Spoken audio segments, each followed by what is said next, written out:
మానవత్వం అంటే తోటివారి కష్టాలను తన కష్టాలుగా భావించే సుగుణమైనందున పరుల మేలు కోసం తప్పించాలని గ్రంథాలయ విశ్రాంతి అధికారి చింతపల్లి సుబ్బారావు పేర్కొన్నారు. రమణీపేట అడబాల ట్రస్ట్ కార్యాలయంలో ప్రవాస ఆంధ్రుడు కంచర్ల సత్యనారాయణ సౌజన్యంతో ప్రాణాంతక వ్యాధిగ్రస్తులకు నిత్యావసర సరుకులు పంపిణీ జరిగింది. ఈ సందర్భంగా ఆయన మాట్లాడుతూ ఒకరికి సేవ చేయడంలో లేదా సహకరించడంలో కలిగే సంతృప్తి ఎనలేనిదని అన్నారు. మాజీ సర్పంచ్ అడబాల రత్నప్రసాద్ మాట్లాడుతూ కాకినాడకు చెందిన కంచర్ల సత్యనారాయణ ఉద్యోగరీత్యా విదేశాల్లో ఉంటూ కూడా జన్మభూమిని మరువకుండా స్థానిక పేద ప్రజలకు పలు సేవా కార్యక్రమాలు నిర్వహించడం అభినందనీయమని అన్నారు. ఈ కార్యక్రమంలో నిమ్మకాయల వెంకటేశ్వరరావు, ప్రసాద్ రాయుడు, రాజా తదితరులు పాల్గొన్నారు.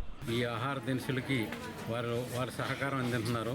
అలాంటి సహకారం అందించడం ద్వారా అడబాల ట్రస్ట్ చేసేటటువంటి సేవా కార్యక్రమాలు ఇంకా ముందుకెళ్ళడానికి వాళ్ళందరూ ప్రాణాంతక వ్యాధిగ్రస్తులు ఆహారం పెంపొందించుకోవడం, ఆరోగ్యవంతంగా జీవించడానికి తగినటువంటి అవకాశం కల్పించడానికి ఆయన చేసినటువంటి సేవలు చాలా విలువైనటువంటి అలాంటి మానవతా దృష్టితో చేసేటువంటి సేవా కార్యక్రమాల్లో ఆయన భాగస్వామ్యం చేసి అడబాల ట్రస్ట్ ద్వారా అందించేటటువంటి వారికి తోడ్పాటు అందించినందుకు ఆయనకి ధన్యవాదాలు తెలియజేసుకుంటూ అడబాల ట్రస్ట్ నిర్వహించే ఈ కార్యక్రమాలు ఇంకా కొనసాగాలని కోరుతూ అందరికీ సెలవు. నమస్కారం.